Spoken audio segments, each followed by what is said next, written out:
বিরুদ্ধ হিজবুত তাহরীরের মিছিলে ধাওয়া, লাঠিচার্জ, কয়েকজন আটক। সংগঠনটির কার্যকলাপ শাস্তিযোগ্য বলছে পুলিশ সদর দপ্তর। আমরা সাউন্ড গ্রেনেড মেরেছি, আমরা গ্যাস গান মারছি, এরপর মারার পরে তারা ডিসপার্সার চলে গেছে। এখন পরিস্থিতি একেবারে শান্ত। যে কোনো সময় নির্বাচনের জন্য প্রস্তুত এনসিপি, বললেন নাহিদ ইসলাম। বৈষম্য বিরোধী বা সমন্বয়ক পরিচয়ে কেউ অপকর্ম করলে ব্যবস্থা নেওয়ার আহ্বান।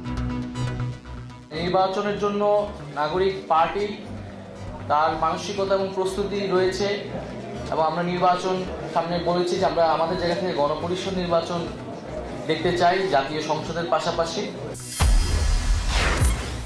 বলছেন যে না, এটা আরো পিছিয়ে দিতে হবে, এই সময় নির্বাচন করা কঠিন।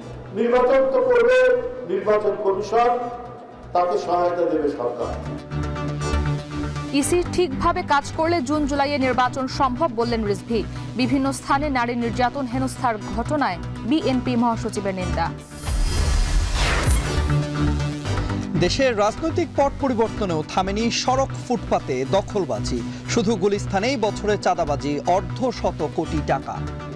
যে অর্থটা তারা সংগ্রহ করেন সেই অর্থ কিন্তু ওই ব্যক্তি একা ভোগ করেন, ব্যাপারটা এরকম না। তাকে ওখানেও একটা সিন্ডিকেট আছে, ওই সিন্ডিকেট মেনটেন করে তাকে এই অর্থ বহুদূর পর্যন্ত তাকে পৌঁছে দিতে হয়। এবং জুলাই আন্দোলন দমনে অংশ না নিতে সেনাবাহিনীকে সতর্ক করে জাতিসংঘ, ভূমিকা রাখে পট পরিবর্তনে। বিবিসিকে ভলকার টুর্ক।